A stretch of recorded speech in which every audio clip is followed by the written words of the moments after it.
Hello, I am Ms. DMixon and I work at Franklin Middle School with 6th, 7th, and 8th grade students. Today I am going to demonstrate how I use a SDAIE method known as pass the problem with my students in applying that strategy to the Pythagorean theorem. So before we get into the demonstration, I first want to explain the standards that are used with this activity and also explain the instructions of how this activity is going to go. So for one, the math standard, the Common Core math standards that are used in this particular activity would be 8GB7, and that's simply applying the Pythagorean theorem to solve the missing side of the right triangle. The EOD standard that can be used for this particular activity is 8P1A1, and that is expanded, which involves collaborating with others. To briefly describe the instructions and how this activity works is that each student will get an index card and they are to create a math problem, and in this case it would be a Pythagorean theorem problem where they would have a missing side length of a right triangle. So when they create the problem, they will write it on the front of the card, and then on the back of the card they will write their answer to the problem that they created. I have my students working in groups of 4. They individually solve the problem and then they pass it to each member in their group of 4. So the first person would solve the problem that they created, put the answer on the back, then pass it to the next person. You can do clockwise or counterclockwise just so that it prevents any of the mixing up and the students are a little crazy. When the index card is passed to the next person, they will, of course, review the question, answer it, and then look at the back at the previous student's answer. If they agree, you can have them put a check mark or their initials or anything like that. If they disagree with the answer, they will write their answer on the back of the card, and then you can have them write their initials or their actual name. What I did for my students, just to keep them from creating problems that are hard to solve, where they may have decimals, or just to keep it simple, what I did was I created index cards for them, and I cut out problems from a worksheet, pasted it onto the card, and then on the back, if you can see that, I've labeled the back 1, 2, 3, and 4. And on here, they will simply, the first person who got problem number 9 on this one, the first person who got problem number 9, they'll write their name at the top and then write their answer.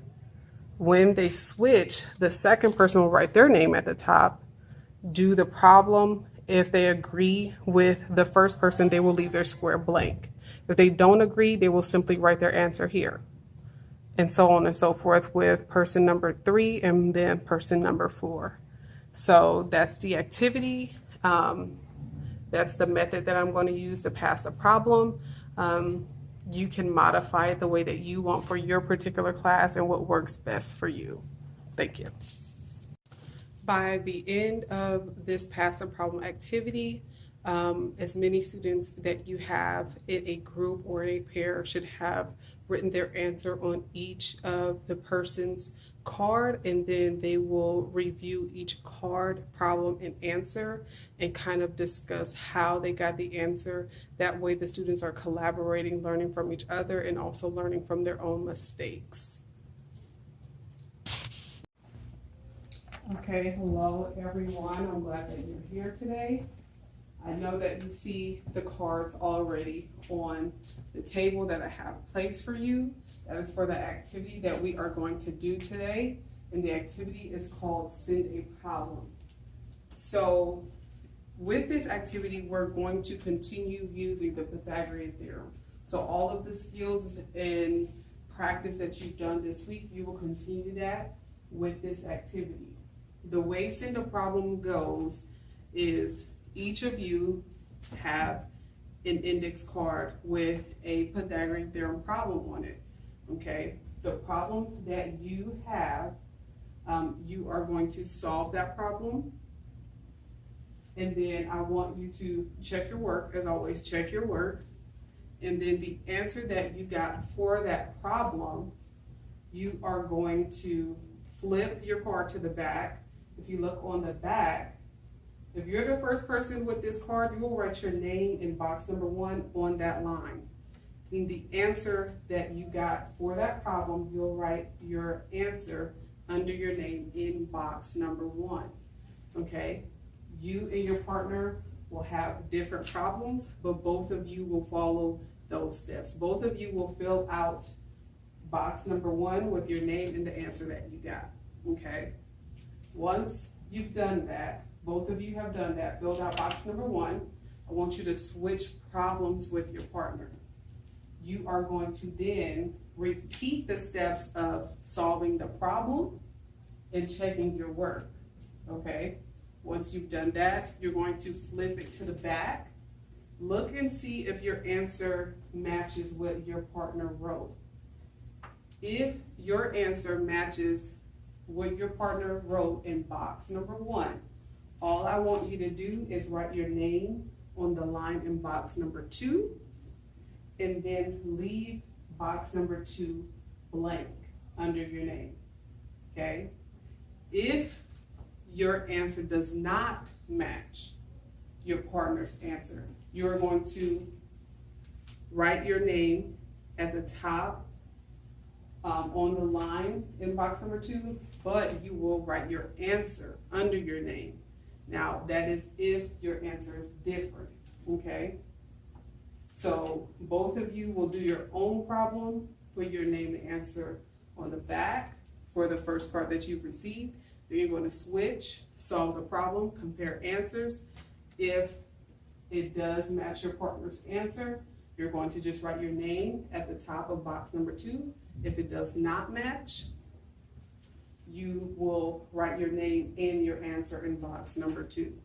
Okay, I have you working in pairs. I was going to have you work in 4s, but I think it'll be too cramped with the big tables in here. So does anyone have any questions before we start? I think I'm going to give you about 10 or 15 minutes to do so, okay? So go ahead and work through the problem and go ahead and begin.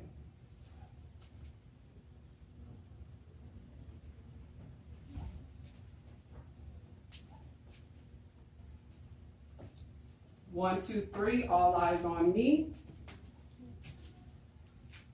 Okay, so I've given you guys an extra 5 minutes, so I've actually given you 20 minutes to get through both of these problems and kind of analyze your partner's work. Now I want you to take the time to really look at those answers and talk to your partner about the differences in how they got their answer. And if your answers were different, maybe you guys can work the problem together and come up with an answer that you agree on, or the correct answer if you both may have made a mistake in your processes when you worked out the problem on your own, okay? So that's what I want you to do now. I'll give you another about 10, 15 minutes to do that, and then we'll come back together and then talk together.